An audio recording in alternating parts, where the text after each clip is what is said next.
Ciao a tutti ragazzi, oggi voglio farvi vedere che cosa ho nello zaino, perché ho fatto un post su YouTube qualche tempo fa in cui vi chiedevo se eravate interessati, ma avete risposto in parecchi dicendo di sì, quindi diciamo che oggi, senza stare ad andare troppo in giro, vi faccio vedere cosa porto sempre con me. Praticamente qua dentro c'è tutto il mio corredo ottico. Io partirei con il mostrarvi direttamente lo zaino. Come potete vedere appare con questo look vintage, secondo me molto carino, scusate che è sporco. Tiene circa una ventina, una trentina di litri, non lo so di preciso, però è molto comodo. Come potete vedere qui ci sono questo strato di spugna nella schiena che rende molto confortevole anche il tenerlo sulle spalle per parecchio tempo, e come potete vedere è completamente ricoperto di tasche ed entrate che ora vi faccio vedere. Allora, io partirei dicendovi come è suddiviso all'interno. Diciamo che l'interno è suddiviso in due camere, quella superiore, che poi dopo magari vi farò vedere meglio, eccola qua, che si apre con questo meccanismo, in cui, come potete vedere, io di solito tengo per esempio dei panni in microfibra utili per quando magari piove, visto che io non ho nulla di tropicalizzato, e un sacchetto con l'impermeabile per lo zaino, perché questo sì è impermeabile da per sé, però comunque avere una protezione in più mi fa stare più tranquillo magari quando mi capita di trovarmi in situazioni un po' troppo piovose. All'interno praticamente si apre questa tasca superiore vuota, in cui di solito io, oltre a queste cose, magari posso tenere il drone qualora decidessi di fare un video con il drone, oppure dei vestiti. Poi al suo interno abbiamo l'accesso alla tasca per il laptop, e nella parete frontale invece, quella opposta, c'è una tasca a rete con apertura zip in cui io di solito tengo le batterie. Questa qui è per la macchina fotografica che uso per fare le foto, e queste qui invece sono per quella che uso per fare il video.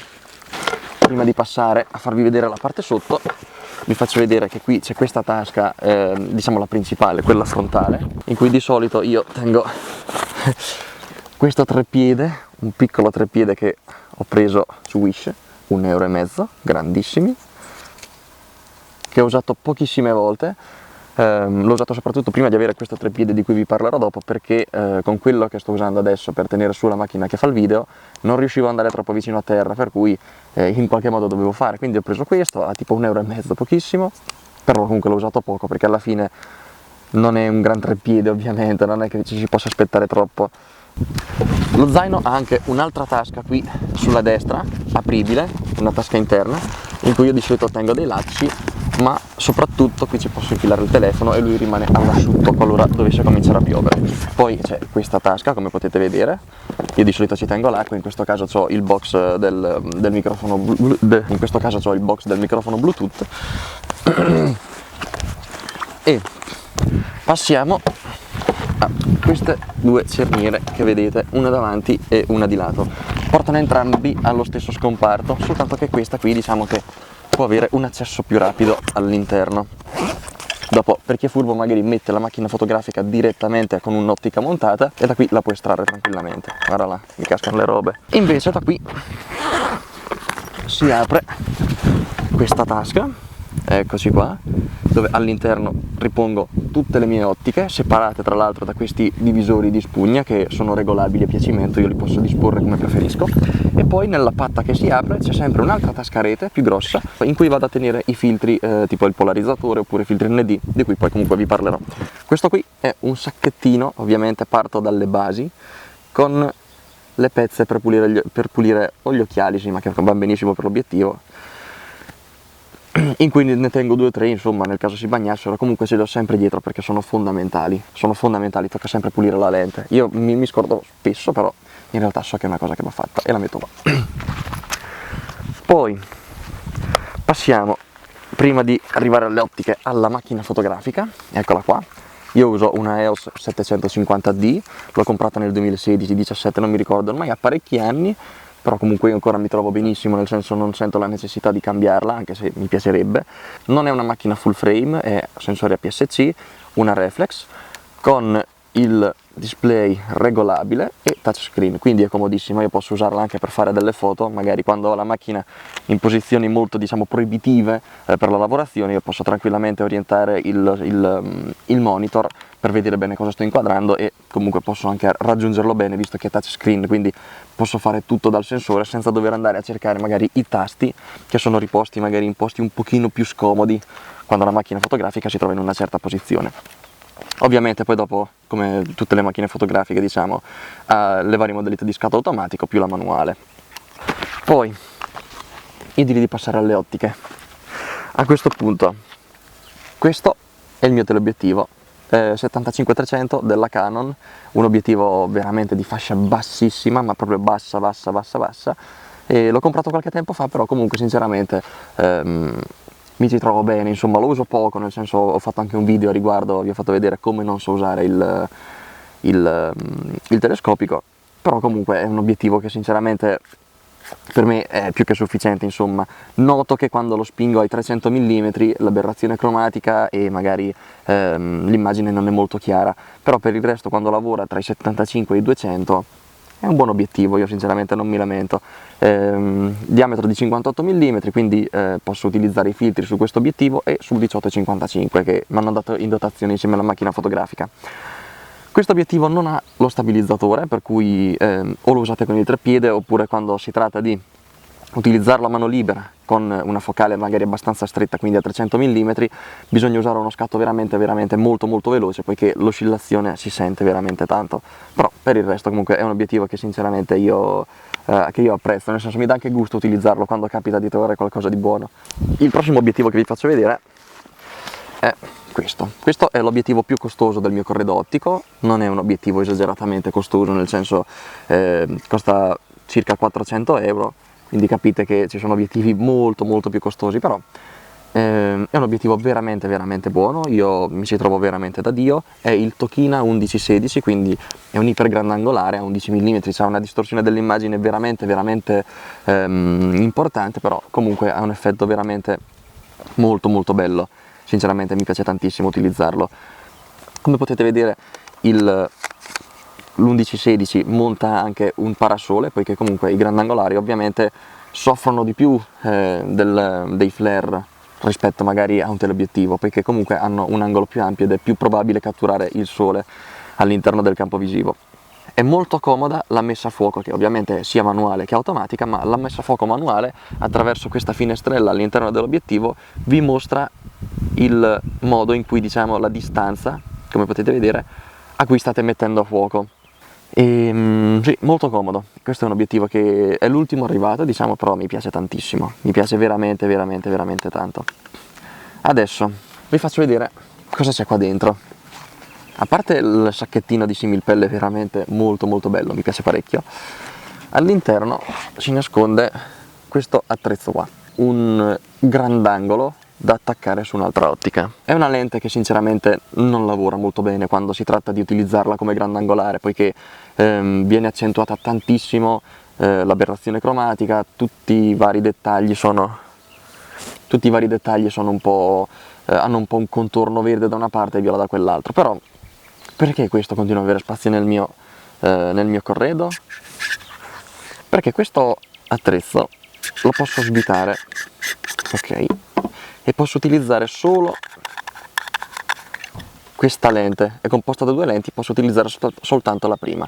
La prima funge da lente macroscopica e funziona benissimo, funziona veramente benissimo. Non ci faccio le foto poiché non sono un amante della macrofotografia, diciamo forse che è perché non la so fare bene, ma la uso spesso per fare i video. Magari quando mi capita di voler inquadrare un dettaglio, con questo obiettivo, con questa piccola lente appiccicata sull'obiettivo, so di riuscire a farlo e lo faccio molto bene. L'aberrazione cromatica e tutto non si percepiscono molto, l'immagine rimane abbastanza nitida anche con una lente che in realtà questa costerà una ventina di euro, tutto il complesso, dico, costa una ventina d'euro, quindi non è una lente di qualità, però comunque io sinceramente mi trovo veramente molto bene. Quindi diciamo che non posso portarmi dietro soltanto questa lente perché la posso coprire da una parte ma da quell'altra no, quindi mi tocca portare dietro tutto. cambiato un attimo inquadratura perché volevo farvi vedere anche questo obiettivo qua, il 18-55. Questo è l'obiettivo che mi hanno dato in dotazione assieme alla macchina fotografica e secondo me è un ottimo obiettivo, nel senso la qualità di questo obiettivo secondo me è molto buona, è un obiettivo molto versatile poiché a 18-55 diciamo che è già abbastanza grandangolare. 55 mm non è una lente diciamo telescopica, però tra i 18 e i 55 mm è possibile giocare parecchio con lo zoom, molto comodo. Tra l'altro questo è un obiettivo dotato di ovviamente messa a fuoco automatica manuale e anche lo stabilizzatore, poiché è veramente veramente buono. È un obiettivo abbastanza luminoso, diciamo non troppo, poiché comunque la sua massima apertura di diaframma è 4.5, però la pecca diciamo più grande secondo me di questo obiettivo, come vi anticipavo prima, è la ghira della messa a fuoco. Purtroppo questa qui io la posso girare all'infinito in entrambe le direzioni. Questo cosa comporta? Comporta che io, magari soprattutto quando capita di fare foto notturne, non riesco a mettere a fuoco il soggetto, o meglio, per riuscire a metterlo a fuoco devo fare vari scatti, muovendo ogni scatto leggermente la messa a fuoco per individuare il punto giusto di messa a fuoco, poiché comunque dall'anteprima magari della macchina fotografica non riesco a vederlo perché è buio e l'obiettivo non mi dà alcun modo di capire dove il fuoco si è puntato, poiché appunto la ghiera si gira all'infinito in entrambe le direzioni senza mai arrivare a una battuta finale. E finalmente passiamo ai filtri. Allora, questo qui è il filtro polarizzatore per il Tokina, lo uso soltanto per quello perché ovviamente non ho gli adattatori come dicevo prima, è della KNF Concept, viene spedito all'interno di questa custodia molto rigida in cui tra l'altro ci sono queste scanalature di gomma che impediscono al filtro di muoversi quando magari è riposto appunto all'interno della scatolina e viene sbatraccolato, il filtro rimane perfettamente immobile. Adesso passiamo alle ciappole che tengo nello zaino e partirei da queste due. Queste sono due ciappole. Allora, questo è il filtro UV e l'ho comprato per errore, diciamo che avevo la macchina fotografica da poco, volevo il filtro polarizzatore, sono andato per comprarlo, mi pare all'1 euro che ero di passaggio, ho detto ah ci sono dei filtri, guardiamoci. Ho visto questo, ho detto boh sarà lui, anche se c'era scritto UV, alla fine ho scoperto che non era lui. Però poco male, insomma, lo posso utilizzare in altre maniere. Non serve a un cazzo come filtro UV, nel senso si potrebbe utilizzare in montagna, eccetera, però. E di qua invece abbiamo il filtro polarizzatore, che poi sono tornato a comprare tempo dopo e ho trovato quello giusto. È un filtro polarizzatore da 58 mm, quindi lo uso sul teleobiettivo e sul 18-55. L'ho pagato una ventina di euro e anche questo sinceramente funziona benissimo, non sento assolutamente la necessità di andare a comprare un filtro che costi di più e che funzioni meglio, perché diciamo le mie necessità sono pienamente soddisfatte da questa ciappola, perché alla fine è una ciappola, insomma è una plasticona, però sinceramente le foto vengono bene, io sono contento così, vengono polarizzate, quando devo fare le foto magari il fondale si vede, quindi sono contentissimo così. Ma adesso passiamo alla regina delle ciappole, che è questa qua. Questo è un sacchettino dove all'interno sono riposti dei filtri ND di varia intensità, dal filtro ND 2 al filtro ND 16. Questi filtri possono essere montati anche uno sopra l'altro per ottenere diciamo un filtro nero di circa una ventina di stop, anche di più, anzi molto di più, perché 16,8 già sono 24. Sono dei filtri della Neewer, li ho pagati tipo 20 euro su Amazon, sempre da 58 mm, e sinceramente io sono contento con questi. So che questi qui sono veramente dei plasticoni, questi qui quando vai ad utilizzare soprattutto il 16 cambiano totalmente i colori della fotografia rendendola più magenta, però comunque in post produzione diciamo che si riesce bene o male a riprendere i toni originali della foto e poi modificarla come si deve.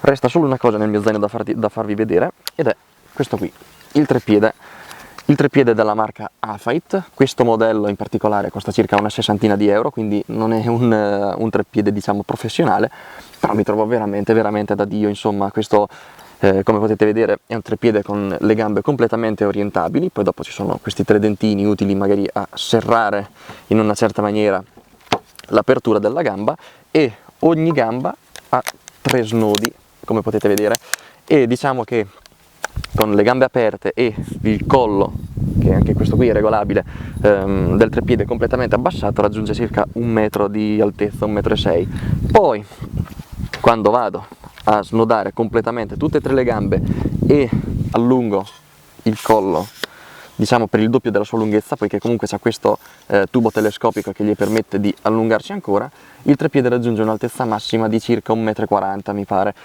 non vorrei dire una sciappata. Ha la testina a sfera, quindi posso orientarla in ogni maniera, diciamo a seconda delle circostanze, come mi fa comodo, e questa gamba in particolare può essere svitata, poi da qui posso estrarre il collo, sotto cui tra l'altro c'è questo gancetto, volevo dirvi, utile a metterci magari un peso quando vi trovate in situazioni ventose per non far muovere troppo il treppiede. Potete svitare il collo, vi dicevo, estrarlo e attaccarlo direttamente su questa gamba in modo da avere tipo un monopiede per quando fate magari degli scatti abbastanza veloci, ma comunque avete bisogno di una certa stabilità. E come potete vedere comunque la mia attrezzatura non è un'attrezzatura professionale, insomma io ho tante cose che in realtà valgono poco, non sono di qualità, insomma quell'obiettivo non è di qualità, questa non è una macchina fotografica professionale, questo è l'obiettivo il migliore che ho, però non è un obiettivo professionale, secondo me non si può classificare come professionale. Il 18-55 non è professionale, il treppiede non è professionale, però io comunque quando faccio le foto mi diverto con questa cosa che ho, nel senso sì, mi piacerebbe avere cosa più costosa, cose che fanno foto migliori, perché magari ti dà anche un po' di soddisfazione in più vedere delle foto che siano fatte veramente bene, che siano dettagliate, però sinceramente io mi diverto così, insomma, non sento la necessità di cambiare ancora radicalmente, diciamo, il mio corredo fotografico. Per cui insomma, ecco, la fotografia non si fa soltanto con cose molto costose, si può tranquillamente andare al risparmio, ciò nonostante comunque tirar fuori anche delle immagini che siano veramente molto belle. E niente, io ora non ho più nient'altro da dirvi, vi ho fatto vedere quello che tenevo praticamente nello zaino, non vi ho fatto vedere il drone né magari i guanti che uso perché non ce li avevo dietro, magari in un prossimo video ve li farò vedere. Vi anticipo che sto già pensando a un altro video in cui mi permetto di darvi dei consigli su come fare delle foto nuove in posti che avete già visto 100 volte, perché tanto come me probabilmente anche tra di voi non ci saranno fotografi professionisti, anche perché non seguirebbero il mio canale, non ci saranno fotografi professionisti che lo fanno per mestiere, quindi hanno tutto il giorno per fare foto, ma tra di voi ci saranno persone che lavorano tutto il giorno e adesso soprattutto che sta arrivando l'estate, quelle 2 orette alla sera di luce non ha tempo di fare troppa strada per andare a fare le foto, quindi si ritrova sempre a fotografare gli stessi luoghi, o almeno questo è quello che faccio io purtroppo, quindi non vi spoilerò nient'altro, diciamo, spero di riuscire a far arrivare questo video il prima possibile. Intanto io con questo vi saluto, spero vi sia piaciuto questo video, grazie per essere arrivati fino a questo punto, lasciate un like, fate tutte quelle robine e noi ci vediamo al prossimo video. Un saluto, ciao ciao!